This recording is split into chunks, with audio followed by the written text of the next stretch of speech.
यहोवा ministry UK के इस page पर आप सबों का हम स्वागत करते हैं। रेवरेंड चरणजीत सिंह जी के साथ उनकी पूरी फैमिली और उनकी पूरी टीम के साथ फेसबुक लाइव में जुड़े हर एक का, आप चाहे किसी भी शहर, किसी भी राज्य, किसी भी देश से जुड़े हो, आप सबों का बहुत बहुत स्वागत है। मैं मंजूषा किरण आप सबों को प्रेज द लॉर्ड। परमेश्वर बहुत महान है और वो हमें कभी भी अकेला नहीं छोड़ता।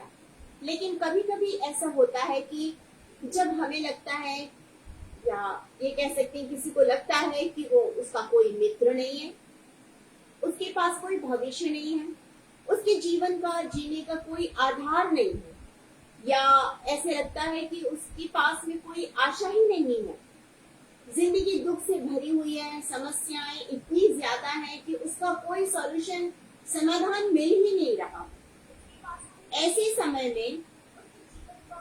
समय में हमेशा याद रखिएगा इस बात को कि परमेश्वर जो आपसे बहुत ज्यादा प्रेम करता है, उसने अपना इकलौता बेटा आपके लिए ही दिया है। आपके लिए ही उसने अपने इकलौते बेटे को बलिदान होने दिया, क्योंकि वो आपसे प्रेम करता है। और हमारा प्रभु यीशु मसीह जो आपसे मित्रता करना चाहता है, वचन कहता है कि वो हमसे मित्रता करना चाहता है, वो हमारा मित्र है। जब हम उसकी आज्ञाओं को मानते हैं, उसके अनुसार चलते हैं, वो हमारा मित्र बन जाता है। ऐसा वो महान परमेश्वर है। आज हमारा परमेश्वर चाहता है कि हम दुखी होना छोड़ दें, क्योंकि कभी कभी ऐसे होता है कि जब लोग बहुत दुख में या पीड़ा में चले जाते हैं तो एक गलत रास्ते पर चले जाते हैं। आज उनके लिए ये वचन है, स्मरण रखिएगा हमेशा कि परमेश्वर आपके साथ है, जो आपसे बहुत ज्यादा प्यार करता है, जो हर समय आपको सामर्थी हाथों से थामे रखता है और हर वक्त आपको निहारता है। ऐसा महान परमेश्वर है। तो इस समय हम परमेश्वर के वचन में जाएंगे, अपनी आंखों को बंद करेंगे और परमेश्वर से उस सामर्थ को मांगेंगे, वो सामर्थ जो हमारा परमेश्वर आज हमें देना चाहता है। अपनी आंखों को बंद करेंगे। Thank you Lord, thank you Jesus, hallelujah hallelujah. महान परमेश्वर, राजाओं के राजा, प्रभुओं के प्रभु, आपका धन्यवाद धन्यवाद धन्यवाद, क्योंकि आप शांत स्थान है, आप बल हैं, आप संकट के समय सहजता से मिलने वाले महान परमेश्वर। Thank you Jesus, hallelujah hallelujah hallelujah hallelujah. Thank you Jesus, hallelujah. महान परमेश्वर का thank you Lord, thank you Jesus.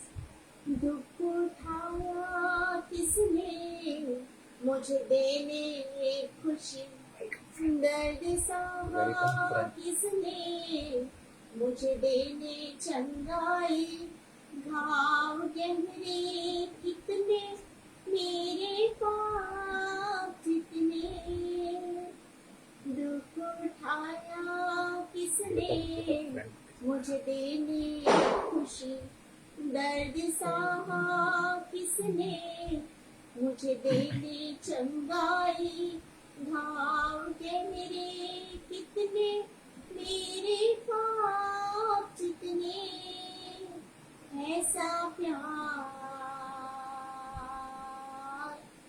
ऐसा प्यार,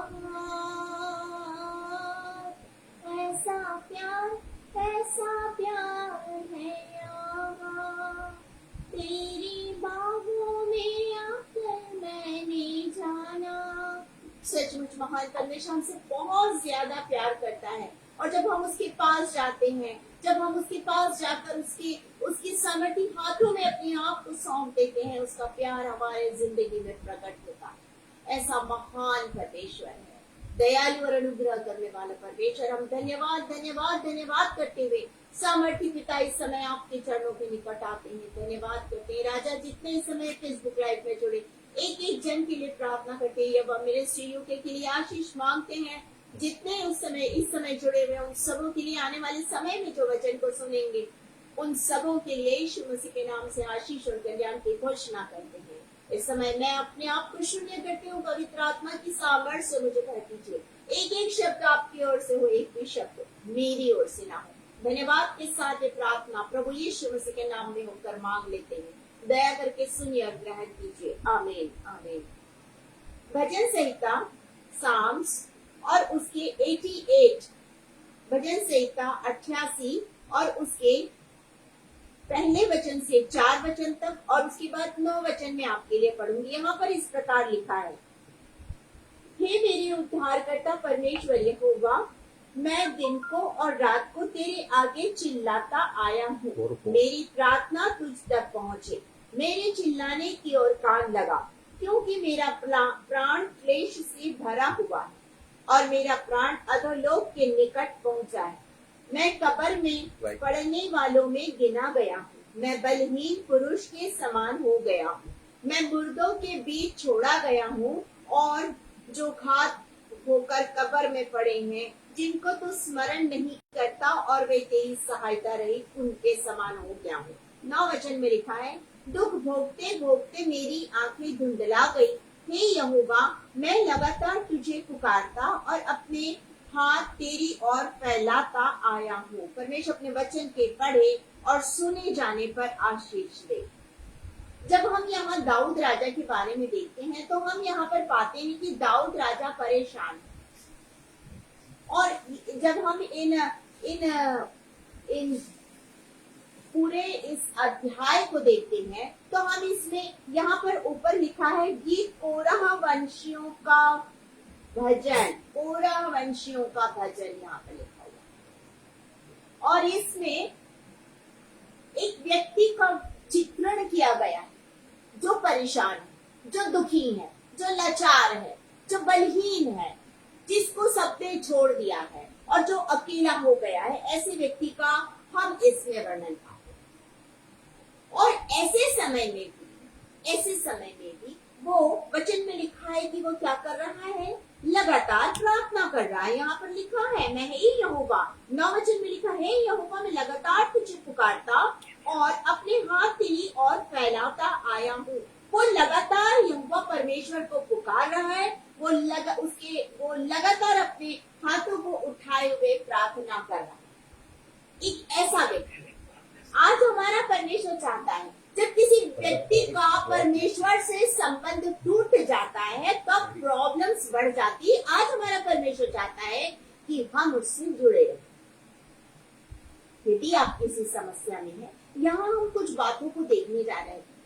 बहुत से जवान परेशानी में पड़े रहते हैं, समस्याओं से घिरे रहते हैं, अपनी समस्याओं को किसी से शेयर नहीं करते, जबकि बताना चाहिए, माता पिता के साथ शेयर करना चाहिए, वो उनकी समस्याओं को समाधान करेंगे। कभी कभी ऐसे होता है कि माता पिता के कोई शब्द ऐसे होते हैं जो बच्चों को तकलीफ पहुंचाते हैं, लेकिन याद रखिएगा, यदि आपका संबंध परमेश्वर के साथ है तो आपकी समस्याओं का समाधान उसके पास से आ जाए। आज हम यहाँ पर पहली चीज को देखने जा रहे हैं और पहली बात है, परमेश्वर के साथ अपने संबंधों को बनाकर रखें। परमेश्वर के साथ अपने संबंधों को आपको बना के रखना है। जब आपका संबंध परमेश्वर से जुड़ा रहेगा तो समस्या कितनी भी बड़ी हो, आप कहेंगे समस्या भले ही बड़ी हो, लेकिन मेरा परमेश्वर उससे भी महान है, उससे भी बड़ा है। समस्या मेरे लिए छोटी हो जाती है। समस्या उस वक्त चाहे कितनी भी बड़ी लोगों को लग रही है, लेकिन आपके लिए उस समय वो छोटी हो जाती है, क्योंकि आपके पास महान परमेश्वर है, सर्वशक्तिमान परमेश्वर है, राजाओं का राजा है और प्रभुओं का प्रभु। ऐसा महान परमेश्वर उस वक्त आपके पास है, तो आपकी समस्याएं छोटी हो जाती है। और इसीलिए वचन कहता है हमें परमेश्वर से संबंध हमेशा बना के रखना चाहिए। और यहाँ पर वो संबंध बना हुआ है क्योंकि वो लगातार प्रार्थना कर रहा है। वचन हमसे कहता है, जब आप भजन संहिता और उसके 55 साम्स चैप्टर 55 और उसके 16 वर्स को देखेंगे, 16 और 17 में आपके लिए पढ़ रही हूँ। साम्स 55 16 और 17 में लिखा, परंतु मैं तो परमेश्वर को पुकारूंगा और यहोवा मुझे बचा लेगा। सांझ को, भोर को, दोपहर को, तीनों पहर में दुहाई दूंगा और कराहता रखूंगा। यहाँ पर वो कहता है, मैं दोपहर, सांझ और सुबह, भोर के समय, सांझ और दोपहर, मैं हर वक्त यहोवा परमेश्वर को पुकारता रहूंगा। वो जुड़ा हुआ है परमेश्वर से। आज आज हम इन भजनों से पाते हैं कि मुझे और आपको निरंतर परमेश्वर से जुड़े रहना है। आपको अपना संबंध परमेश्वर से बना के रखना है। जब आप अपना संबंध परमेश्वर के साथ जोड़ के रखेंगे, बना के रखेंगे, आपकी जिंदगी की समस्याओं का समाधान उसके पास से आएगा, उसके पास से आएगा, क्योंकि वो प्रार्थनाओं को सुनता है जो ऊपर जाती है और उत्तर हमारे लिए नीचे आता है। वो हमारी स्तुति को ग्रहण करता है। वो हर वक्त अपने कान हमारी ओर लगाए रहता है। जैसे हम भजन संहिता उसके 34 अध्याय साम्स चैप्टर 34 में देखते हैं। साम्स चैप्टर 34 में वचन हमसे कहता है, मैं आपके लिए उसे पढ़ देती हूँ। साम्स 34 वर्स 15, यहोवा की आंखें धर्मियों पर लगी रहती है और उनके कान भी उनकी दोहाई की ओर लगे रहते हैं। यहोवा परमेश्वर के कान उनके दोहाई की ओर लगे रहते हैं जो उन्हें पुकारते हैं, जो उन्हें पुकारते हैं। तो अपने संबंध को हमें परमेश्वर के साथ जोड़ना है, जैसा हमारा परमेश्वर चाहता है। रोमियो और उसके 12 अध्याय, रोमन्स चैप्टर 12 वर्स 12 में लिखा है, आशा में आनंदित रहो, क्लेश में स्थिर रहो, प्रार्थना में नित्य लगे रहो। आशा में आनंदित रहो। क्लेश का समय आएगा तो क्या करना है? आपको स्थिर रहना है। रोमन्स चैप्टर 12 वर्स 12 में लिखा है कि क्लेश में आपको स्थिर रहना है। क्लेश में स्थिर रहना है। आपकी जिंदगी में यदि क्लेश आ गया, आपकी जिंदगी में यदि प्रॉब्लम्स आ गई, परेशानी आ गई, दुख आ गई, तकलीफ आ गई, ऐसे समय में यदि आपका संबंध परमेश्वर के साथ है, आप प्रार्थना करने में लगातार लगे हुए हैं, निरंतर परमेश्वर से बातचीत करते हैं, तो आपका संबंध परमेश्वर के साथ जुड़ा हुआ है और क्लेश के समय में आप स्थिर रहेंगे। क्लेश के समय आप स्थिर रहेंगे क्योंकि आप उस वक्त प्रार्थना में लगे हैं, जैसा हमारा परमेश्वर हमसे चाहता है। जब आप कुलुसियों और उसके 4 अध्याय 2 वचन को पढ़ेंगे, कुलुसियंस चैप्टर 4 वर्स 2, यहाँ पर लिखा है, प्रार्थना में लगे रहो, धन्यवाद के साथ उसमें जागृत रहो। धन्यवाद के साथ उसमें जागृत रहो। और 3 वर्ष में लिखा है उसी के, इसके साथ ही साथ हमारे लिए भी प्रार्थना करो कि परमेश्वर हमारे लिए भी वचन सुनाने का द्वार खोल दे। परमेश्वर चाहता है न सिर्फ आप अपने लिए प्रार्थना करके क्लेश में स्थिर रहे, परंतु दूसरों के लिए भी प्रार्थना करें, क्योंकि दूसरे भी क्लेश में जब फंसेंगे वो भी स्थिर रह सकेंगे। जब आप उनके लिए प्रार्थना करेंगे तब वो स्थिर रहेंगे। और ये इसी बात को पहला थिस्सलुनीकियों और उसके जब आप 5 अध्याय के जब 17 वचन को पढ़ेंगे तो वहां पे भी लिखा है, निरंतर प्रार्थना में लगे रहो। हमारा परमेश्वर चाहता है हम कि प्रार्थना के द्वारा परमेश्वर से बातचीत करते हैं। प्रार्थना का मतलब ये नहीं है कि बस प्रार्थना कर रहे हैं। प्रार्थना का मतलब ये होता है कि हमें परमेश्वर से हम बातचीत कर रहे हैं। प्रार्थना परमेश्वर से बातचीत करने का एक टाइम होता है। जिस तरह आप अपने माता पिता से बातचीत करते हैं, उसी तरह आपको परमेश्वर से बातचीत करना है। हे पिता, हम प्रार्थना शुरू करते हैं, हे पिता, हे खुदा बोलकर, हे राजा, हे सर्वशक्तिमान परमेश्वर। वो हमारा पिता है, वो हमारा परमेश्वर है, वो हमारा राजाओं का राजा है, वो हमारा प्रभुओं का प्रभु है। और वो चाहता है कि हम उसके बेटे बेटियां बनकर उसके पास में आकर उससे बातचीत करें। और प्रार्थना वो चीज है जिसके द्वारा हम एक दूसरे के साथ बातचीत कर सकते हैं। हमारा संबंध परमेश्वर के साथ जुड़ता है प्रार्थना के द्वारा, क्योंकि जब हम प्रार्थना करते हैं हमारा प्रभु यीशु मसीह हमारे बीच में है और वो हमारी प्रार्थनाओं का कटोरा परमेश्वर के सामने रखता और कहता है, देख तेरी बेटी प्रार्थना कर रही, देख तेरा बेटा प्रार्थना कर रहा है, वो किसी प्रॉब्लम में है और वो लगातार तुझसे जुड़ा हुआ है। और तब हम यीशु मसीह के नाम से हम उस प्रार्थना को मांगते हैं और वचन कहता हमें उत्तर मिलता है। तो अपने संबंध को आपको परमेश्वर के साथ निरंतर जोड़कर रखना है, जैसा अभी हम वचन में पढ़ रहे हैं कि हमें हमारा संबंध परमेश्वर के साथ जोड़ना है। हम यहाँ पर दूसरी बात को देख रहे हैं। हमने पहली चीज देखी, परमेश्वर से अपने संबंध को बनाकर रखना। हम यहाँ पर दूसरी चीज को देख रहे हैं और दूसरी चीज है कि परमेश्वर के प्रति समर्पण बना के रखना। परमेश्वर के प्रति अपना समर्पण बना के रखिए। यूसुफ के बारे में आप सब कुछ जानते हैं। जब आप उत्पत्ति और उसके 39 चैप्टर को देखेंगे, उत्पत्ति 39 चैप्टर और उसके फर्स्ट वर्स से 3 वर्स तक, तो आप पाएंगे यूसुफ जो परेशानियों में है। यूसुफ जो परेशानियों में, भाइयों ने उसे बेच दिया और जब वो परेशानियों में पड़ा है तो इस परेशानी के समय में भी वो परमेश्वर के साथ जुड़ा हुआ है। जैसा हम वचन में पाते हैं कि वो लगातार परमेश्वर से जुड़ा हुआ है। उसने एक क्षण के लिए भी परमेश्वर से अपने आप को दूर नहीं किया। यहाँ पर 39 चैप्टर में लिखा है, 1 वर्ष से 3 वर्ष तक मैं पढ़ रही हूँ। जब यूसुफ मिस्र में पहुंचाया गया तब पोतीफर नामक एक मिस्री ने, जो फिरौन का हाकिम और अंगरक्षकों का प्रधान था, उसको इश्माएलियों के हाथ से जो उसे वहां ले आए थे मोल लिया। वो खरीदा गया। वो यहाँ पर वो पोतीफर का एक सेवक बन गया, दास के समान खरीदा गया। उससे वो तो बहुत आराम के साथ एक कंफर्ट जोन में अपने पिता के पास अपने भाइयों के साथ रहता था। एक कंफर्ट जोन में था जहाँ माता पिता भाई बहन सारे के सारे लोग एक साथ रहते थे, आनंद के साथ था। पिता का लाडला बेटा था, पिता बहुत ज्यादा प्यार करता था, लेकिन भाइयों में ये जलन का कारण बना और उन्होंने उसके साथ बहुत बुरा किया। पहले उसे सूखे कुएं में डाल दिया गया और उसके बाद उसे बेच दिया गया। और जब उसे बेच दिया गया, इश्माइल ने उसे यहाँ ले आए और यहाँ पर उसे पोतीफर के हाथ में बेच दिया और पोतीफर ने उसे दास होने के लिए खरीद दिया। आपको क्या लगता है कि दास बहुत आराम से होगा, आनंद से होगा? नहीं, अपने परिवार से दूर है। जवान लड़का अपने परिवार से दूर है, मुश्किल से 16-17 साल का लड़का है, परिवार से दूर है, कोई उसका अपना नहीं है यहाँ पर। लेकिन यहाँ पर भी वो परमेश्वर से जुड़ा है, क्योंकि आगे हम देखेंगे इसी आगे लिखा, यूसुफ अपने मिस्री स्वामी के घर में रहता था और यहोवा उसके संग था, इसलिए वह भाग्यवान पुरुष हो गया। और यूसुफ के स्वामी ने देखा कि यहोवा उसके संग रहता है और जो काम वह करता उसको यहोवा उसके हाथ में सफल कर देता है। यहाँ पर उसने अपने समर्पण को दिखाया, क्योंकि परमेश्वर यहोवा उसके संग संग है। परमेश्वर यहोवा को वो अपनी जिंदगी में महसूस कर रहा है, उसके संग परमेश्वर यहोवा, और वो हर पल हर समय परमेश्वर से जुड़ा रहा। वचन हमें बताता है आगे वो वहां से बंदीगृह में गया, उसके साथ बुरा हुआ। यूसुफ पोतीफर की पत्नी ने उसके ऊपर दोषारोपण किया नाना प्रकार का, और उसके बाद उस बंदीगृह में गया। वचन कहता है बंदीगृह में भी परमेश्वर यहोवा उसके संग था। और उसके बाद जब हम आगे देखते हैं तो परमेश्वर यहोवा हर पल हर समय उसके संग और साथ रहा। क्यों? क्योंकि उसने अपना समर्पण परमेश्वर के पास में किया, इसलिए परमेश्वर यहोवा उसके संग और साथ।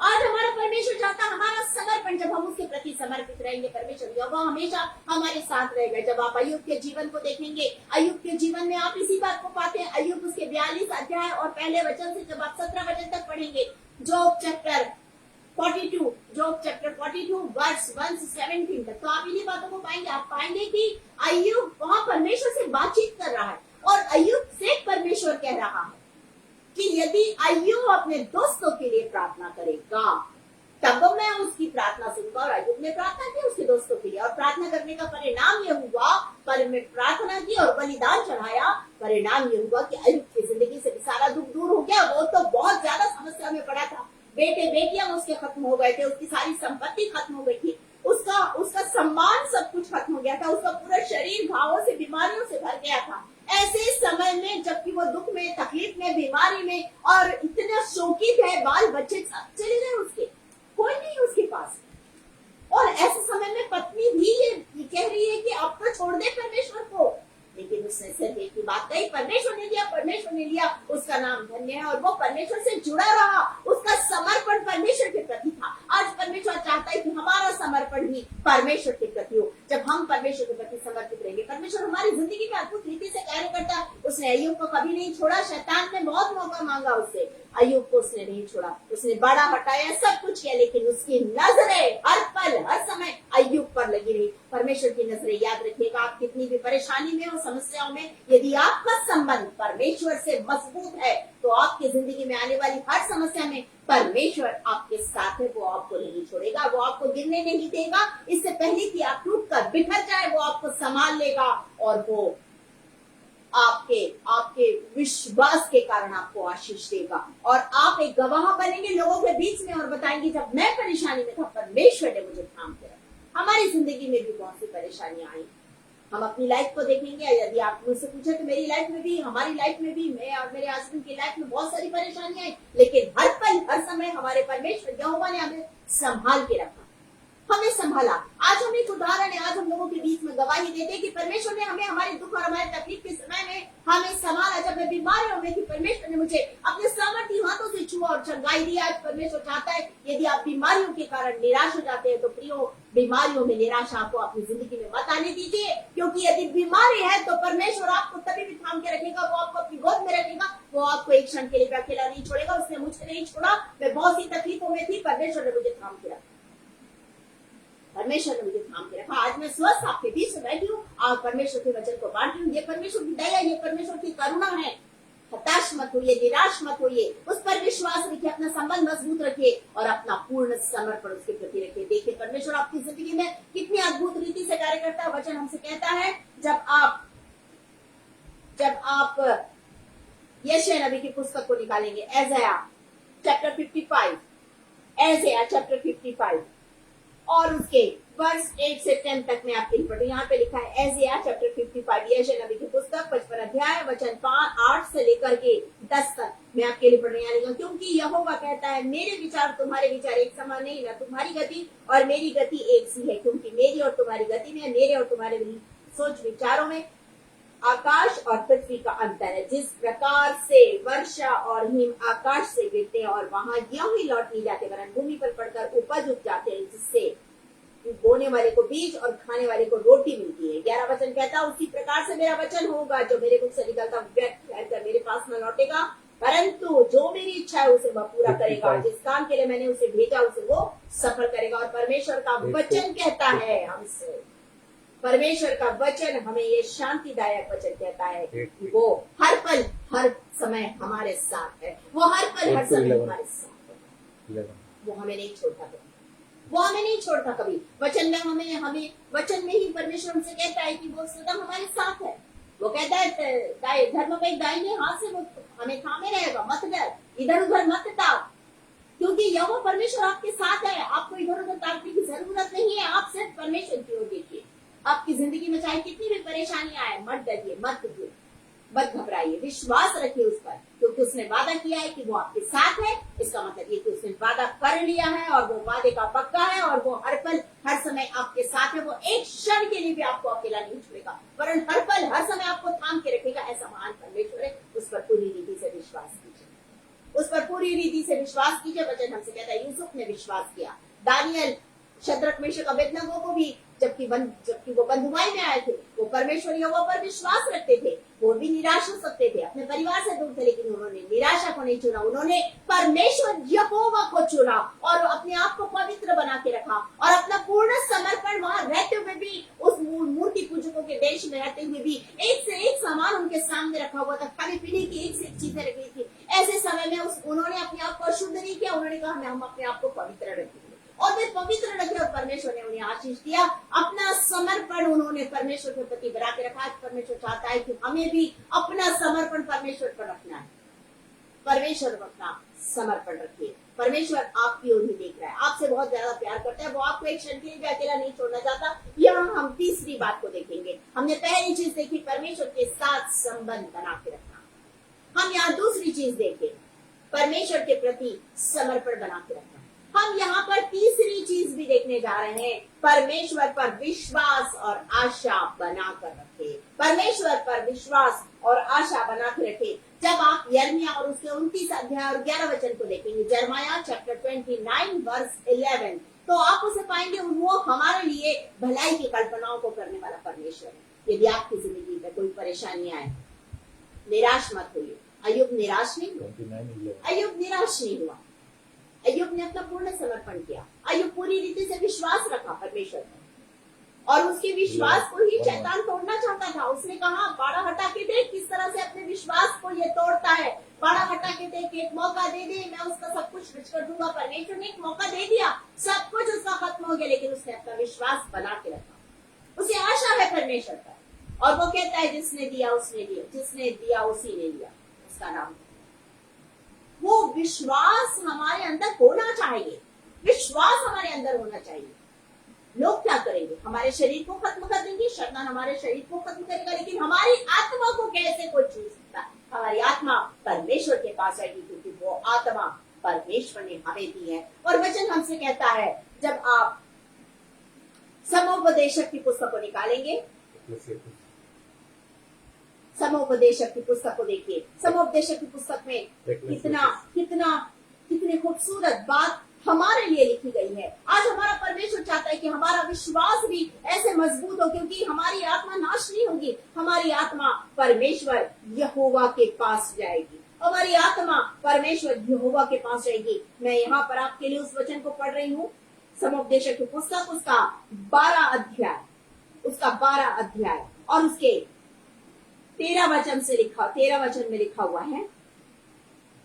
सब कुछ सुना, अंत की बात यह है कि परमेश्वर का भय मान, उसकी आज्ञाओं का पालन कर, क्योंकि मनुष्य का संपूर्ण कर्तव्य यही है। क्योंकि परमेश्वर सब कामों और सब गुप्त बातों का, चाहे भली हो या बुरी, न्याय करेगा। ऐसा परमेश्वर है जो न्याय करेगा, इसलिए उस पर आशा रखना है, उस पर विश्वास रखना है। और यदि हमारी आत्मा यहाँ से जाएगी तो हम नाश नहीं होंगे। वचन हमसे कहता है, इसी के समुपदेशक 12 अध्याय के 7 वचन में लिखा हुआ है, तब मिट्टी ज्यों की त्यों मिट्टी में मिल जाएगी और आत्मा परमेश्वर के पास जिसने उसे दिया है लौट जाएगी। हमारी आत्मा परमेश्वर के पास लौटेगी। हमारा परमेश्वर न्याय करने वाला परमेश्वर है। वो कहता है सारी बातें सुनी गई, अंत में ये है कि हमारे साथ क्या होगा, न्याय होगा। हमारे साथ अन्याय नहीं होगा, क्योंकि हमारा परमेश्वर यहोवा हर पल हर समय हमें रहता है, वो हमें कभी नहीं छोड़ता। इसलिए उस पर हमें विश्वास रखना है, उस पर हमें आशा रखनी है, उस पर विश्वास रखना है। उस लहू बहने वाली स्त्री के बारे में आप जानते हैं, उसने बड़े विश्वास के साथ वो यीशु मसीह के वस्त्र को छूने के लिए आई। कितने तकलीफ में थी, सोचिए उसकी तकलीफ को, जबकि वो एक अपमान का जीवन जी रही थी।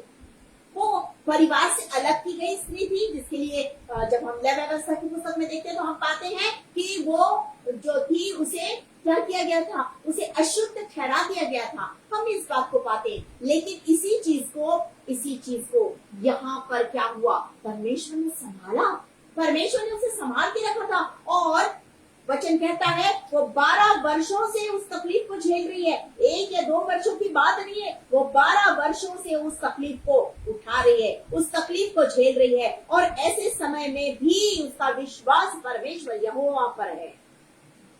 यहाँ पर लिखा है, मैं आपके लिए पढ़ देती हूँ, मरकुस और उसके 5वें अध्याय को, मार्क चैप्टर 5। देखिए उसमें उस स्त्री का वर्णन है कि वो कितनी तकलीफों को उठा रही है, कितनी परेशानियों को झेल रही है, और इन परेशानियों के समय में भी उसका विश्वास प्रभु यीशु मसीह पर है, उसका विश्वास परमेश्वर पर है। यहाँ पर मैं आपके लिए पढ़ रही हूँ 25 वचन में, मरकुस 5:21 वचन से जब आप पूरे 34 वचन से पढ़ेंगे तो आप इन्हीं बातों को पाएंगे। यहाँ याईर का वर्णन है जो विश्वास के साथ आया, वहीं पर इस स्त्री का वर्णन है। 25 वचन में लिखा है कि स्त्री जिसको 12 वर्ष से लहू बहने का रोग था, उसने बहुत से वैद्यों से बड़ा दुख उठाया और अपना सब माल व्यय करने पर भी उसे कुछ लाभ नहीं हुआ, परंतु और भी रोगी हुए।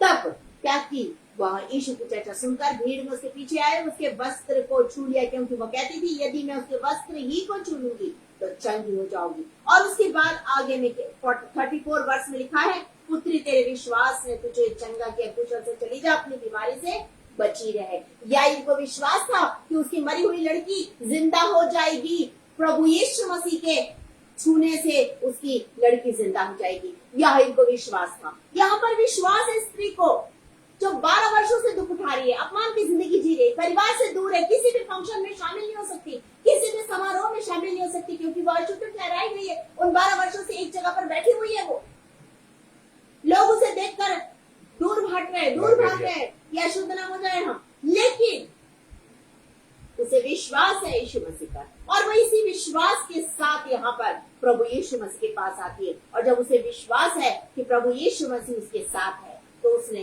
उस विश्वास को उठाने रखी। उसने उस विश्वास को नहीं तोड़ा, पर यीशु मसीह के पास विश्वास के साथ आई, उसके वस्त्र की छोर को उसने छू लिया और छूकर कहा कि मैं चंगी हो जाऊंगी, और उसने वाकई चंगाई को पाया। और तब प्रभु यीशु मसीह ने कहा कि इसने क्या किया, तेरे विश्वास ने तुझे चंगा किया। आज परमेश्वर चाहता है कि हमारा विश्वास भी परमेश्वर पर ऐसा ही हो कि हमारा परमेश्वर हमें चंगा करे। हमारा परमेश्वर हमारी प्रार्थनाओं को सुन रहा है, वो हर पल समय हमारे साथ है। और जब आप भजन संहिता और उसके 103 साम्स 103 और उसके फर्स्ट वर्स से 5 वर्स तक पढ़ेंगे, आप वहां पर धन्यवाद का वचन पाएंगे। और दाऊद हमसे कहता है कि हमें धन्यवाद देना किन किन बातों के लिए देखिए साम्स 103 और उसके फर्स्ट वर्ड से 5 वर्ष तक। हे मेरे मन यहोवा को धन्य कर और जो कुछ मुझ में है वह उसके पवित्र नाम को धन्य कर। हे मेरे मन यहोवा का धन्य कर, उसके किसी उपकार को ना भूलना। उपकार के लिए हमें धन्य कहना है। वही तो तेरे सब अधर्म को क्षमा करता है, वो हमें क्षमा करता है। हम तो अधर्मी है, वो हमारे अधर्म को क्षमा करता है। धन्य कहना है तेरे सब रोगों को चंगा करता है, हमारे रोगों को चंगा करता है, इसलिए धन्य कहना है। वही तो तेरे प्राण को नष्ट होने से बचा लेता है और तेरे सिर पर करुणा और दया का मुकुट बांधता है। मैं और आप तो नाश हो रहे थे, उसने मुझे और आपको नाश होने से बचाया। प्रभु यीशु मसीह को मेरे और आपके लिए भेजा कि हम नाश न हो परंतु हम बच जाए, अनंत जीवन को पा सके। इसलिए हमें धन्यवाद करना है, आशा रखना, विश्वास रखना है। और 5 वचन में लिखा, वही तो तेरी लालसा को उत्तम पदार्थों से तृप्त करता है, जिससे तेरी जवानी उपकाप के समान नहीं हो जाती है। ऐसा महान परमेश्वर है, ऐसा महान परमेश्वर है जो हमारी जिंदगी में अद्भुत कार्यों को करता है। तो हमें निराश क्यों होना है? यदि परेशानी आती, परेशानियां हमेशा की नहीं होती, याद रखिएगा। यदि आज आपके पास कोई मित्र नहीं है, कोई बात नहीं। मेरे पास भी अपनी लाइफ में मित्र नहीं थे मेरे पास भी। मुझे कोई आज्ञा नहीं दी गई थी, मेरे परिवार ने मुझे कोई मित्रता करने के लिए कोई अधिकार नहीं दिया था। मेरे पास कोई मित्र नहीं था। घर में अकेली रहती थी, अकेली बेटी थी, मैं माता की अकेली बेटी हूँ। मेरा कोई भाई नहीं, कोई बहन नहीं, अकेली, मेरे पास कोई मित्र नहीं। ऐसे समय में मैंने प्रभु के साथ मित्रता की और मेरा संबंध परमेश्वर के साथ, प्रभु यीशु मसीह के साथ जुड़ा हुआ है। आज मैं अपनी बातों को उसके साथ शेयर करती हूँ, एक दोस्त की तरह बताती हूँ कि आज मेरे साथ ये हुआ, इसने ये कहा, उसने वो किया। हर बात पर प्रभु यीशु मसीह के साथ शेयर करती हूँ। अपनी मित्रता यीशु के साथ कीजिए। अकेलेपन में, मैं भी अकेलेपन में थी, लेकिन अकेलेपन में मैं निराश नहीं हुई। अकेलेपन में मेरा मित्र, मेरा प्रभु था, जिसने मुझे थाम के रखा। यदि आप परेशानी में, दुख में, तकलीफ में, बीमारी में हो तो परमेश्वर पर विश्वास रखिए, वो आपको चंगा करने वाला परमेश्वर है। मुझे उसने चंगाई दी, आपको भी चंगाई देगा, क्योंकि वो जितना जैसे मुझसे प्यार करता है, आपसे भी बहुत प्यार करता है। उसने मेरे लिए अपना इकलौता बेटा दिया, तो उसने आपके लिए भी अपना इकलौता बेटा दिया है। उस पर विश्वास रखिए, उस पर आशा रखिए, निराश मत होइए। यदि आप कर्ज के बोझ के नीचे दबे, वो है ना आपका बोझ उठाने वाला, उसने कहा, हे बोझ से थके और दबे लोगों, मेरे पास आओ। जब आप उसके पास जाएंगे, वो आपको विश्राम देगा, आपकी बोझ को उतार देगा। आपके सामने ऐसे रास्ते खुल जाएंगे कि आप परेशानियों से निकल जाएंगे। उस पर विश्वास रखिए, उस पर आशा रखिए। यदि आपके पास नौकरी नहीं है, उस पर विश्वास रखिए, वो आपके लिए बेस्ट प्लानिंग कर रहा है। याद रखिएगा, उसकी कल्पना आपके भलाई की होती है। इसलिए यदि आपके पास अभी जॉब नहीं है, निश्चित रूप से आज परमेश्वर आपको आशीष देने जा रहा है, क्योंकि आज का वचन आपके लिए ही है। यदि आप निराशा में, यदि आप दुख में, यदि आप तकलीफ में, तो आज का वचन आपसे कहता है, निराश मत हो, दुखी मत हो, तकलीफ में मत हो, क्योंकि मैं तेरे संग हूँ। यहोवा परमेश्वर आपके संग है, वो आपको थाम के रखा। मत डर, इधर उधर मत ताक, बल्कि उस पर विश्वास। वो है ना, वो सब कुछ करने वाला परमेश्वर है। उस पर विश्वास रखिए। यदि आप बीमारी में, वो चंगा करने वाला परमेश्वर है। यदि आप तकलीफ में, आपकी तकलीफों को दूर करने वाला परमेश्वर है। वो हर पल, हर समय आपकी ओर देखता है, उसकी नजरें आप पर लगी हुई है। वो आपसे बहुत ज्यादा प्यार करता है। उसके प्रेम की कोई सीमा नहीं है, असीम और अगाधे प्रेम है, और वो सदा से आपसे प्रेम करता है। आज की बात नहीं है। जर्माया और उसके, जब आप 31 और उसके 3 वचन को पढ़ेंगे, यिर्मयाह नबी की पुस्तक 31 अध्याय उसका 3 वचन, उसमें लिखा हुआ है कि वो सदा से आपसे प्रेम करता है। जर्माया 31:3 में पढ़िएगा, वो आपसे सदा से प्रेम करता है। आज का प्रेम नहीं है, आपको घर में रचने से पहले उसने आपके लिए बेस्ट से बेस्ट प्लानिंग की है। उस प्लानिंग के लिए आप तैयार हो जाइए। परमेश्वर आज आपको आशीष देने जा रहा है। आपकी निराशा में आपके संग और साथ है, आपको वो आशा दे रहा है। उस पर विश्वास रखिए। अपनी आंखों को इस समय बंद करेंगे, क्योंकि परमेश्वर आपका शरण स्थान है। जैसा मैंने पहले कहा, परमेश्वर आपका शरण स्थान है, वो आपका बल है। संकट के समय सहायता से मिलने वाला परमेश्वर है। अपनी आंखों को बंद करेंगे और इस समय अपनी आंख को प्रभु के हाथ में सौंपेंगे। अपनी सारी परेशानियों को आज प्रभु के सामने रख दीजिए, क्योंकि वो हमारे बीच में है। हमारी प्रार्थनाओं के इसके कान लगाए, अपनी आंखों को बंद करेंगे। Thank you Lord, thank you Jesus. धन्यवाद यीशु, धन्यवाद यीशु, धन्यवाद यीशु। Hallelujah, hallelujah. महान परमेश्वर पिता, थैंक यू जीसस। धन्यवाद महान परमेश्वर, धन्यवाद, धन्यवाद, धन्यवाद करते हैं पिता। Thank you Lord, thank you Jesus. धन्यवाद यीशु, धन्यवाद यीशु। तू मेरा शरण स्थान, तू मेरा बल है, संकट में मेरा दोस्त, मेरा प्रभु। तू मेरा शरण स्थान, तू मेरा बल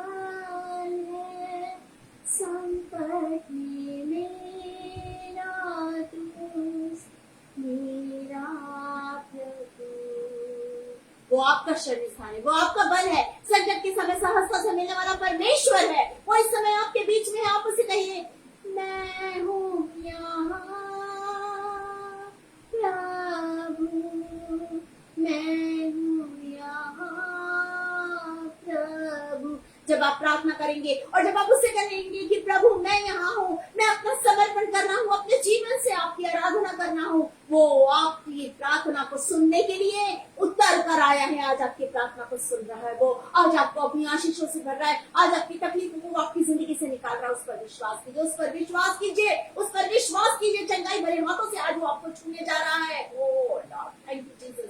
हालेलुया, हालेलुया। महान परमेश्वर, आपका धन्यवाद करते हुए इस समय हम अपने प्रियो के साथ आपके चरणों के निकट आते हैं। अपने प्रिय भाई बहनों को आपके चरणों के पास लाते हैं, जो दुख में, तकलीफ में, पीड़ा में। ओ राजा, उनके दुख, तकलीफ, पीड़ा को दूर कीजिए। चंगाई भरे हाथों से हर एक बीमार को छू लीजिए पिता परमेश्वर। जो बोझ के नीचे दबे, उनके सारे बोझ को उतार दीजिए। महान परमेश्वर पिता, जो पापों में, शापों में पड़े, उनके बंधनों को यीशु के नाम से तोड़ दीजिए। जो अंधेरे में है वो उजियारे में आने पाए खुदा। ओ राजा, उनके परिवारों को आशीष दीजिए, जो आज अपने प्रार्थना निवेदन आपके पास लाते हैं, उन्हें हाँ और आमीन के साथ पूरा कीजिए खुदा।